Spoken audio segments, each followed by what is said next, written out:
There is no better way to start a morning and to start a week than to have a press conference at a development where people will be housed.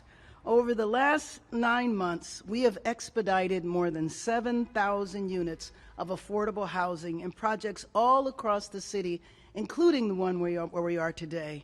There is no way with 46,000 people unhoused in our streets that we can let up. I want to thank the leaders of the City Council.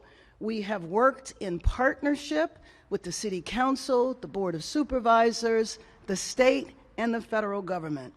Locally, we are streamlining development. We can't go back to the days when it took 6 to 9 months just to get one permit, to get one approval.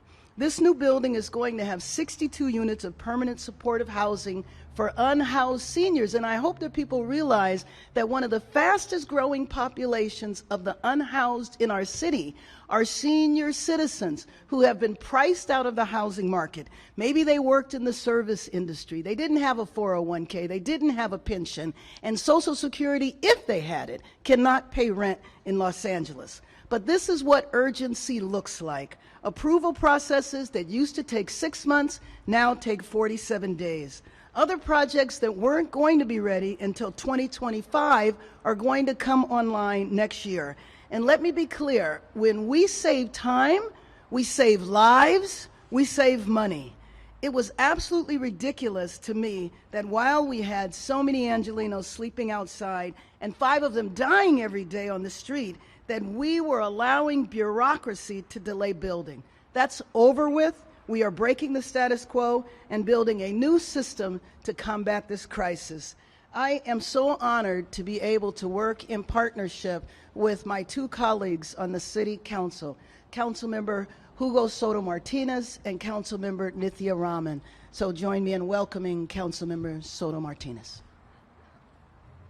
Thank you so much, Mayor Bass, and thank you everyone for being here. What a joyous day, right? To come here in a moment where we're going to open up a new permanent supportive housing. But you know, I got to give a lot of thanks to the mayor for incredible vision and leadership and collaboration and bringing so many of us together. Councilmember Nithya Raman for saying, I want to be the person that chairs both housing and homelessness. What amount of bravery you have in doing that. But you're doing an amazing job. And Mercedes Marquez for bringing your energy, your tenacity to this issue. We cannot be understated. And of course, Rebecca Louie for being part of the development project that's happening here today. You know, this is an example of so many things. Not only the leadership that I just mentioned, but also an approach to how we build, making it faster, quicker for the urgency that we need, but also showing the city of Los Angeles how we're going to turn this around. I think we got here because of decades of incorrect policy and neglect, and I feel so confident and optimistic that we are turning that large ship in the right direction, and this is an example of that kind of policy that we know works. What does not work is shuffling people from block to block, hoping that one day they're going to get into housing. We know what works. It's leading with compassion, building the housing that homeless people can actually take, but bringing the community in and having a collaborative effort. We know that's what works. And could not be more happy to open this here in District 13, and let's build many, many, many more across the city of Los Angeles. And I'll say it in Spanish, if that's okay. Buenos días a todos. Primero quiero agradecer al liderazgo de nuestra alcaldesa Karen Bass por su liderazgo y su visión sobre este asunto. Sabemos que son problemas que afectan a todas las personas aquí en Los Ángeles. La concejal Nithya Raman por decir, yo quiero ser la persona que lidera el comité de la gente sin vivienda y también de crear más viviendas aquí en la ciudad de Los Ángeles. Mercedes Marquez por tener ese coraje para lidiar con este asunto, y Rebecca Louie por ayudar en esta construcción de estas viviendas. Por muchos años hemos dado un ejemplo totalmente incorrecto a esta crisis. Creemos de que si movemos la gente de lado a lado de la ciudad, un día van a llegar a tener una vivienda. Eso es totalmente incorrecto. Sabemos lo que funciona en nuestra ciudad, es lidiar con viviendas, con compasión y comunidad. y asegurar que la gente tenga un techo agradable sobre sus cabezas. Ese es un ejemplo de muchas pólizas correctas en la ciudad de Los Ángeles, pero sabemos que el problema no se va a cambiar de un día a otro, va a tomar tiempo, pero por la primera vez estamos haciendo lo correcto y tengo soy muy optimista para el futuro, pero es por toda la gente que está conmigo hoy, y hay que seguir construyendo más de estas viviendas en toda la ciudad de Los Ángeles. Muchas gracias. Y ahora presento a mi colega y concejal. I now present my colleague and friend, Councilmember Nithya Raman. Thank you all for coming here today, and I'm really, really excited to be here. I want to talk about two quick things today. One, I want to talk about the context that we're facing. We have a state-level mandate to build housing in the city of Los Angeles, and that state mandate says that this area needs another 456,000 new units, of which 184,000 need to be affordable units. That's the immensity of the challenge that we're facing right now. And as we look ahead at this challenge, when I talk to developers, what they tell me is one of their biggest challenges in facing this crisis they want to build is the unpredictability of the Los Angeles city's approval process for these projects. For affordable housing, it can be 6 months. For mixed use or market rate housing, that process can take an average of 1.5 years, and sometimes significantly longer. That is too long for a city that has such an immense shortage of affordable units. That's why this kind of effort, which shortens the time and makes it significantly more predictable when you'll get answers about when you can build, that's why this is so essential. In Council District 4, there are currently 444 units in the ED1 pipeline across all of our neighborhoods, everywhere from Reseda to Sherman Oaks. I am really, really excited, and I'm excited to make this permanent. In June, I co-presented a motion along with Councilmembers Yaroslavsky and Council President Krikorian to make this process permanent in our municipal code.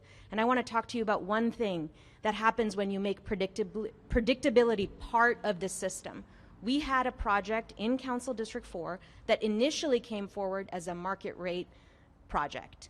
When they saw how predictable the timelines were under ED1, they came in and they re-registered as a 100% affordable project. That is a transformative policy working as it should. So thank you again for your leadership, Mayor Bass. Thank you to the Planning Department and for other city departments for overseeing this, including the Department of Building Safety, whose head is right here. Our affordable housing crisis can feel overwhelming, but with measures like ED1 and codifying this kind of predictability into law here in the city of Los Angeles, we can chip away unit by unit at this crisis. Thank you. Oh, and now I'd like to invite Mercedes Marquez. Good morning, Mercedes Marquez, Chief of Housing and Homelessness Solutions for MayorKarenBass. Like the mayor said, Executive Directive 1 saved this project, the Wilcox project, an estimated 6 to 9 months of time. That means residents will be moving in this month. For some, that may be a matter of life and death. Although the Wilcox started construction in October of 2021, predating Executive Directive 1, the accelerating and prioritization of building inspections and approvals included in the mayor's program helped the project tremendously. ED1 allowed for greater coordination with the Department of Water and Power. This project was fully energized in July, which was necessary for other inspections to be completed and further accelerated the project's completion. This project also received the expedited review of its parks fee application waiver. That would normally take an additional 4 to 5 months for approval, but was trimmed to a matter of days. Inspection schedules were also shortened from weeks to days, an unprecedented level of coordination and commitment from city departments. And like the mayor said, efforts like this saves both time and money. The effort can save projects like this millions of dollars. I want to be clear that this is happening throughout the city, and with a dramatic increase in the affordable housing projects and units in the pipeline. 95 affordable housing projects have been filed. 38 project cases have been completed, 57 are currently under review. 7,301 units of affordable housing have been proposed, and of those, 2,990 units are approved. The remaining 4,311 are currently under review.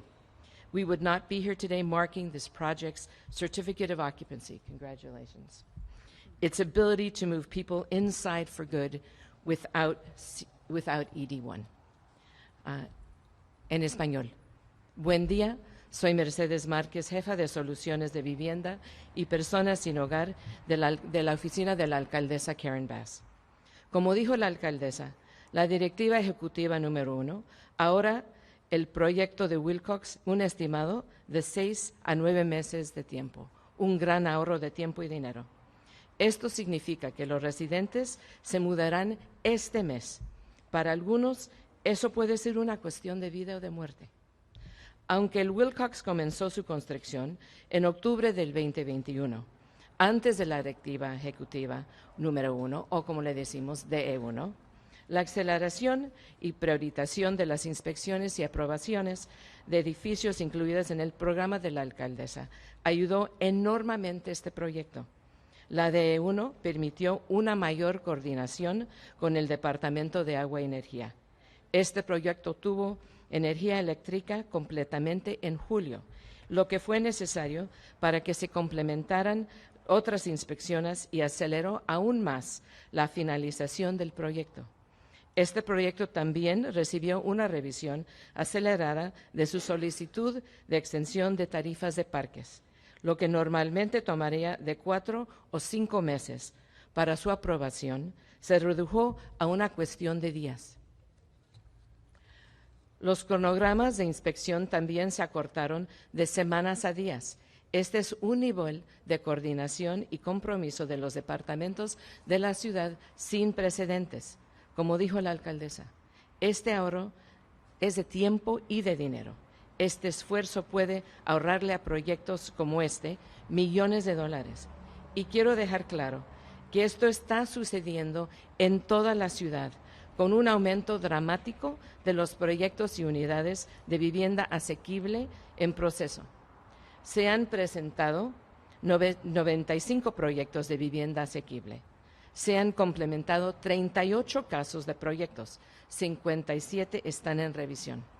Se han propuesto 7,301 unidades de vivienda asequible, de los cuales 2,990 ya están aprobados. Aún actualmente se están examinando 4,311 unidades extras. No estaríamos aquí hoy marcando el certificado de ocupación de este proyecto, su capacidad para albergar a las personas para siempre sin la DE1. Muchísimas gracias. And now, Rebecca Louie.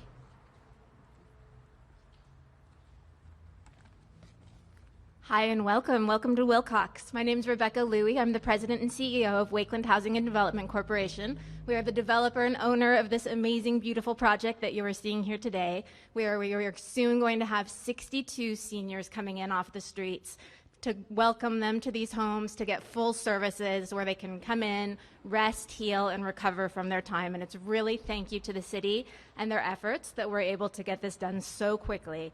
This is our third senior supportive housing project here in Los Angeles, and the first Wakeland project to be able to receive approval to move through thanks to Mayor Bass's Executive Directive 1. ED1, the accelerating and prioritization of city processes and building inspections for affordable housing projects, has helped our project tremendously. ED1 helped with coordination with the LA Department of Water and Power, allowing us for actually to get power here to be able to move people in, a critical step, obviously. It expedited the waiver of the Parks and Recs fee, taking days compared to months. It helped with the highway dedication process with the Bureau of Engineering, allowing it several weeks instead, again, of 6 months or more that it could have taken. And again, as developers, time, certainty, these are the big things to us. These are the things that allow us to move on. And lastly, Building and Safety came together last week to get their inspectors to provide timely sign-offs, allowing this to happen. Overall, what we have really at Wakeland have noticed is just the dedication and commitment that has come from city staff at an even higher level after this order. So we're so thankful that it's allowed us to move quickly so we can start to move in our most vulnerable Angelinos. With ED1 as a permanent commitment, we believe we could save a year on future similar projects starting from the beginning. Projects like this are a vital component in our fight against homelessness. They really are the solution. Our supportive housing projects have a 97% retention rate, meaning when people come in, they stay in and they heal. 96% of them take place in our services, which we provided here by the people concerned. People thrive. It's amazing. We're showing that supportive housing here is the best path to solve homelessness in our city. It's the foundation that stabilizes the lives of the people who live here, and it makes our neighborhoods stronger, healthier, and more vibrant. We're very thankful to Mayor Bass and the council for their efforts to make it easier for us to build more of it. Thank you.